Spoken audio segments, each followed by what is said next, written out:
Hello, and welcome to Cognitum, a show dedicated to exploring the present and future of science and technology. I'm your host, Iosif Gershteyn.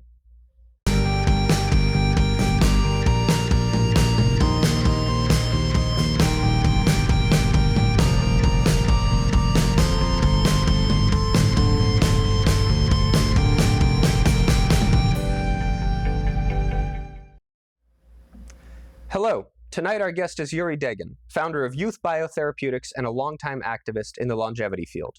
Yuri comes from a background of pharmaceutical drug development, where he led a number of biotech companies. He was one of the earliest believers in the potential of partial reprogramming as an approach to slowing down or even reversing aging, with his first foray into the translation of this approach in 2017 and continuing with it to this day. Yuri, great to see you. Thank you. My pleasure. So, aside from partial reprogramming, what other approaches to anti-aging or longevity are you interested in? Well, there are several approaches that have been popular in terms of like senolytics, telomerase, senolytics, which is kill senescent cells, and senescent cells are these zombie cells, or some people actually don't like when people call them zombie cells. Basically, cells that have stopped dividing and seem to have start like some pro-inflammatory secretions. And there was a hypothesis that if you kill senescent cells, you can expect the organism to potentially rejuvenate or at least extend its lifespan. And there have been some earlier studies that seem to kind of support that hypothesis in transgenic mice. And then there were a couple of companies sprung up trying to explore this paradigm by small molecules, finding small molecules that can potentially kill senescent cells. But I think at this point, this paradigm maybe has diminished in popularity. Before then, there was this telomerase paradigm where the idea was that if you can activate telomerase, exogenously somehow, or endogenously. But basically, if you can activate telomerase in cells, this will not only extend telomeres, but somehow can have other beneficial effects that potentially, again, can rejuvenate cells or prolong lifespan. There were some studies in mice with telomerase gene therapy that extended the lifespan of those mice. And so that paradigm has been popular in terms of people, again, looking for small molecules that can activate telomerase, or gene therapies with just, you introduce exogenous telomerase using, gene therapy, a viral vector, for example. I think this approach also has kind of maybe lost the popularity it had 5 years ago, for example. And what are telomeres? Telomeres are, I'm pretty sure everybody knows what telomeres are, but they're like, I guess they call them like shoelace caps on the end of these shoelaces on chromosomes. They have these ends which seem to be diminishing with every cell division. And so there was this kind of telomere hypothesis of aging, that maybe aging happens because telomeres shorten too much. And at some point, if they're too short, the cells either become senescent or dies, or some bad things happen. And so the kind of the famous, I guess, Hayflick limit is kind of the stereotypical connection to this telomere hypothesis of aging. But obviously there are many different cell types that either don't divide, or their telomeres actually never get too short to cause any serious dysfunction. And so even from my perspective, from a theoretical perspective of what, could telomere attrition be causal in aging? Personally, I'm a little skeptical, but there could be some beneficial role of activating, regulating telomerase, maybe outside of the elongation of telomeres. There could be some benefits to telomerase other than elongation of telomeres. But I mean, this is an active area of research, and hopefully, if there's new convincing data comes out that shows that actually that paradigm can indeed rejuvenate, extend lifespan, I'm more than happy to kind of change my opinion. But at this point, personally, I think partial reprogramming to me is the most promising approach.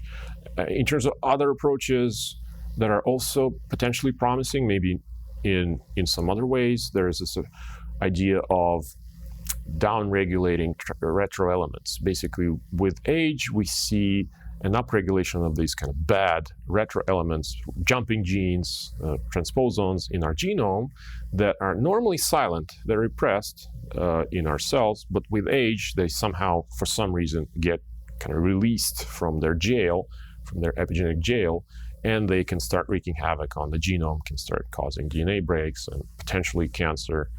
And actually, I think there have been some studies that saw an association between cancer and upregulation of these retro elements. And so one of the ideas is that, if we somehow manage to prevent the activation of these retro elements, or maybe even if they are activated, somehow neutralize them, maybe that can have beneficial effects, systemic effects on aging, rejuvenation. And that paradigm to me is still interesting. And I mean, some people are working on it. I'm really kind of looking forward to their results as well. But these are all kind of approaches within this paradigm of interventions in our biology. Like, basically, we're still confined to this meat machine, as we call it. But there are other approaches to longevity, to actually kind of solving the aging problem without actually relying on biology, like in a completely different paradigm. And one of them could be mind uploading, and this is something I think Elon Musk is working on. Well, he probably doesn't call it mind uploading. For him, it's just a brain-computer interface. But he does say that, potentially it could be used as this kind of segue into the potential to upload our consciousness, upload our personality to a different substrate. Of course, at this point it would be a machine, but who knows in the future what other substrates we can have. And that will help potentially solve the problem of aging or death in a more kind of reliable fashion, that you don't have to rely on a biological substrate for your personality if you can figure out a way to transfer this substrate to something more durable than a meat machine. And you can also replicate essentially all of the physiology that we experience right now inside of this brain. We can maybe do all of the same things within a computer, and maybe connect the functioning of our personality within that substrate. You can still connect it to biology. You can still have like avatars, for example, that of course you need a direct communication with your, or at least it doesn't even have to be fully direct and fully synchronous, but you would need to have some sort of communication with your kind of central hub of your personality, connecting to potential avatars. And at this point, all this sounds like science fiction, but nothing in terms of physical laws forbids, in theory, this potentiality. So, I mean, it would solve the problem of biology, the problem of fragility of our biology, that, our personality is tied to this thing being alive and functioning, whereas really it doesn't have to, right? Our personality is just, essentially a program, software running within our brain, that nothing, in my mind, prevents us from figuring out how to run the same program on a computer or different hardware that won't suffer the same problems that biology has. And the brain-computer interface is kind of the first step in this direction, that it will help us to start essentially storing some part of our personality outside of the brain.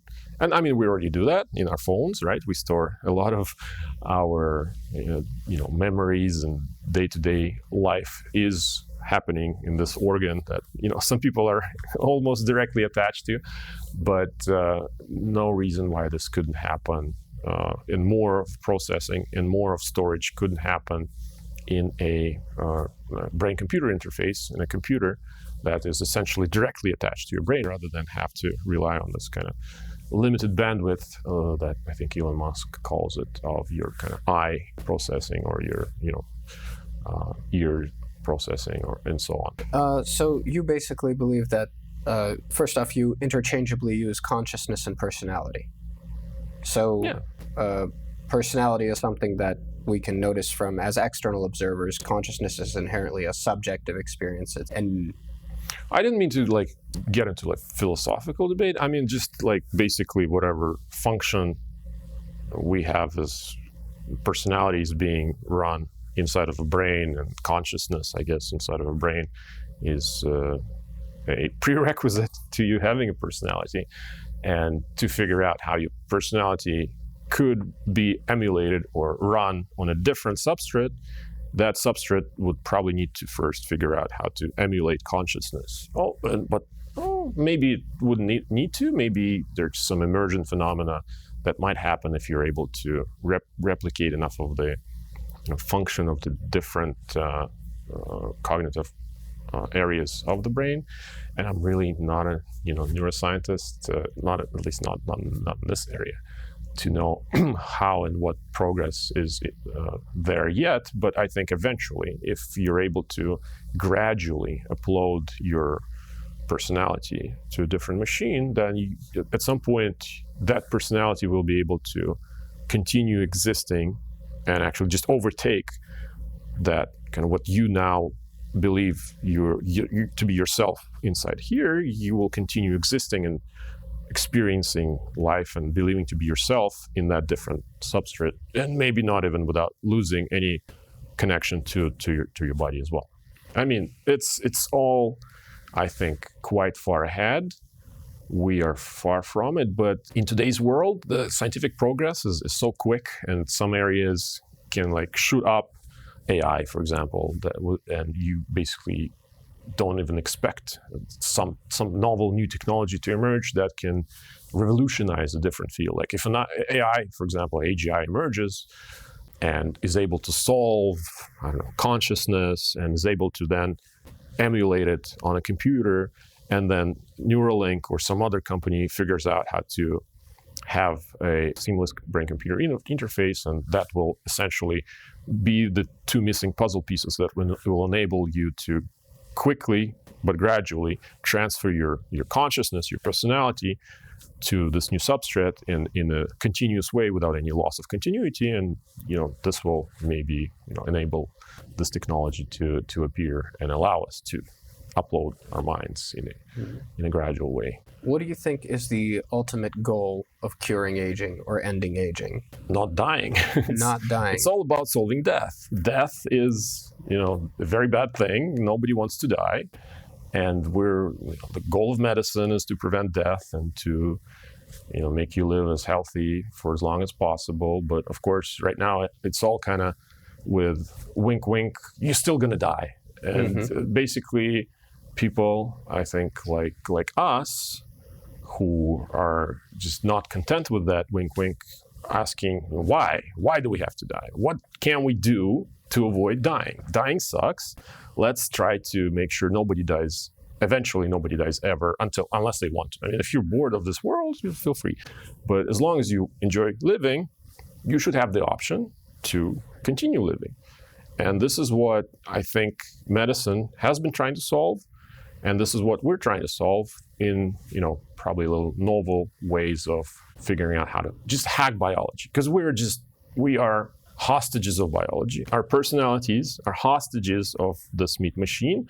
And this meat machine comes with an expiration date, and that sucks. And let's figure out how to separate our personality from the requirement that biology has imposed on us of dying. And this is all about solving the problem of death. And how do you define death? Just your personality ceases to exist.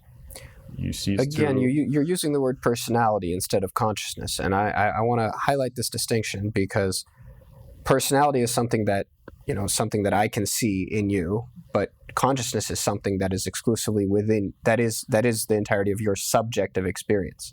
So if there's a machine which you've uploaded, quote, your mind to, that's a simulation. That is a program. This is a simulation just as well. Your brain simulates yourself, and everything inside your brain is essentially running a program that convinces you that you are an entity, that you're an important, person or being, and there's absolutely nothing preventing you to just taking this program and transferring it somewhere else. That program does modify the physical structure of the brain and the connection of neurons. Your personality, which will predispose you, for example, to playing the guitar, if you play the guitar long enough, the area of your brain that is connecting your motor neurons to your hands is going to grow and expand in size and repurpose other neural tissue.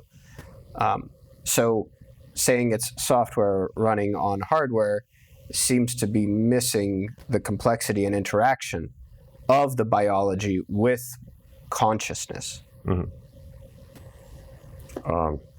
I don't think there is anything really that in biology that you can't capture in another substrate. And biology is really figuring out computation, and cells are just automata with different inputs, and they're biological machines, but they're still machines, and everything in this universe is essentially computation. This universe is just at some level of computation, and that's why I think the emergent phenomenon that we have, essentially, we're experiencing inside our brains.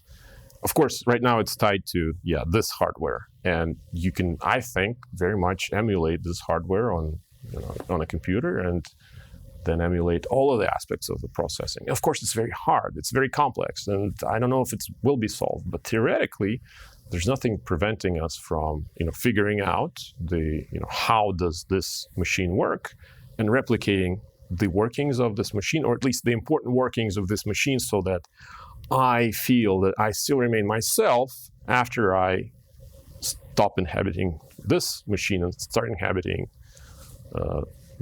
something inside a computer. Are you worried that you are misapplying a metaphor or a model with the machine as applied to biology? Because although there are mechanisms in biology and physiology, that doesn't capture the whole. The existence of wants, of the desire to survive, of the feeling of up and down, rather than the symbolic representation of up and down in a program, is fundamentally different, and therefore your consciousness largely is you. And even if there is a computer that for everybody else could, spit out what other people would expect you to say and pass all the tests, even your friends, you could look at that machine and know it's not you. Your consciousness is still here. And the transfer of consciousness might be something that is not boiled down to a repeatable software program. Well, I think,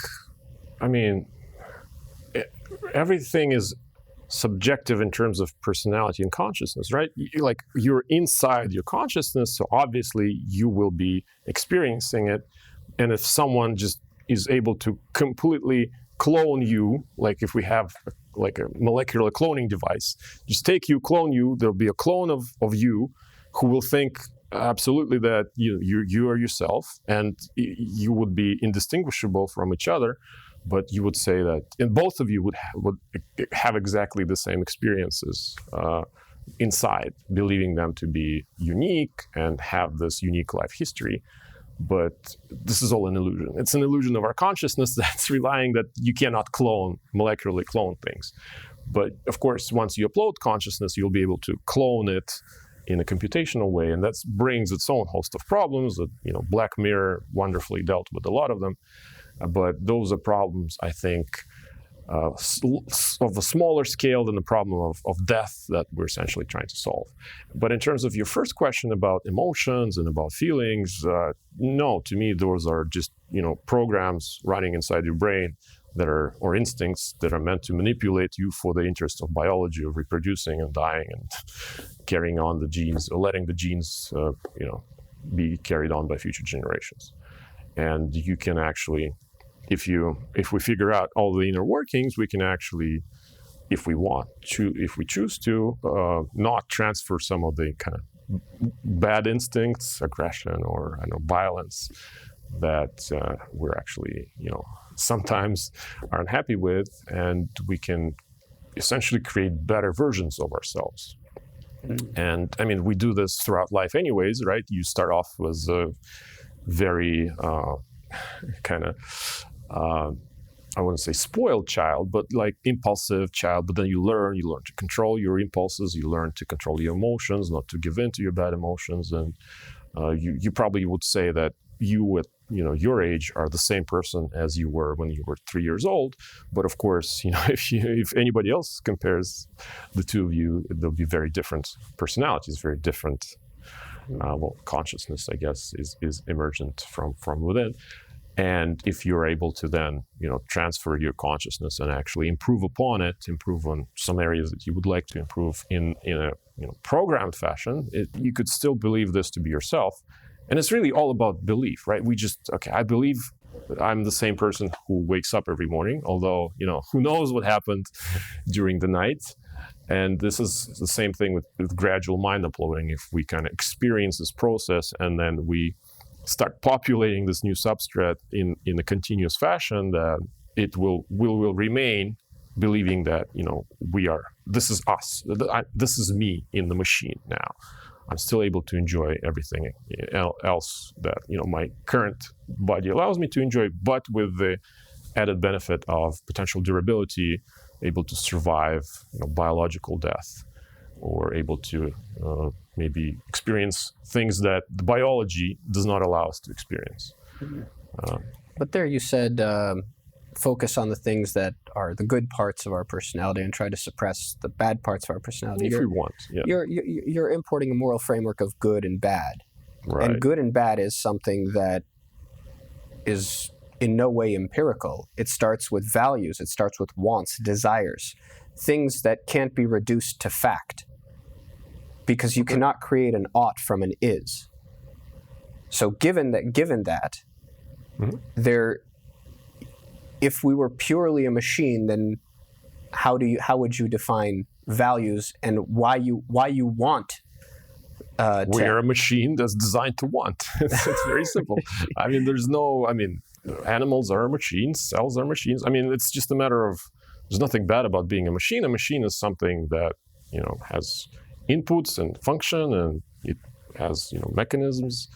And one of the mechanisms for us is this consciousness, a personality. We believe us to be, moral and able to feel, but this is still obviously mechanisms that are, implemented by molecular machinery in cells, and then the emergent phenomenon of us experiencing and feeling happens. But it's all still inside. And in terms of moral values, moral values are obviously, if they're determined, I guess, by society, we all can agree, I guess, on a good. It's bad to kill children. It's good to, you to enjoy more time with your family. But of course, there's always other questions in terms of moral and ethical things that people in societies can disagree upon. And this is, I think, a whole different conversation from just the biology. And I'm much more interested in just kind of seeing what we can do with the technology, we can do with biology, or escaping the confines of biology.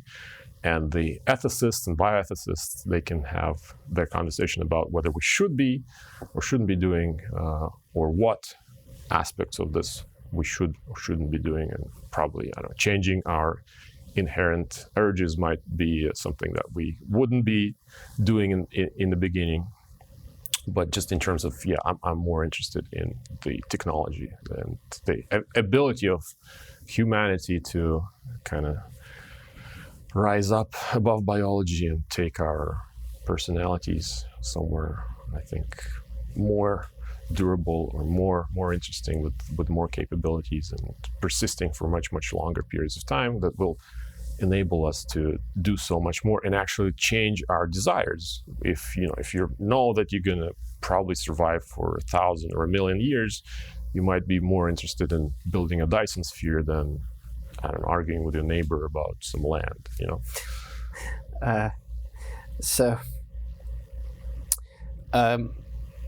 There's something funny that you said.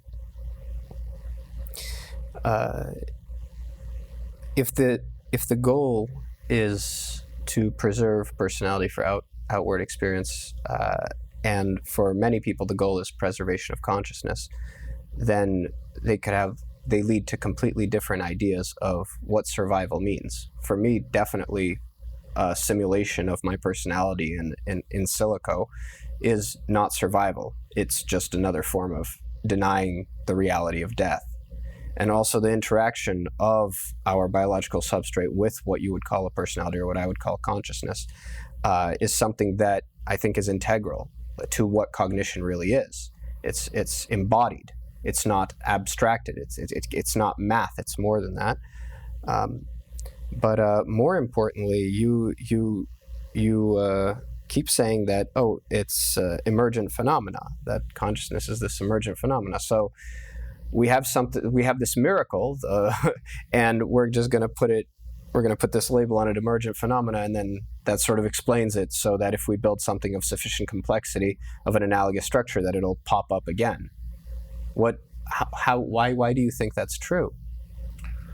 Well, I think it has to be necessarily true that if we model accurately enough this machine, the biological processes that happen, then the same phenomenon that are emergent in this machine, or in the original, will have to be emergent in the accurate enough simulation. So there's just a kind of gradient of just how accurate does this have to be. Do you have to model every single molecule?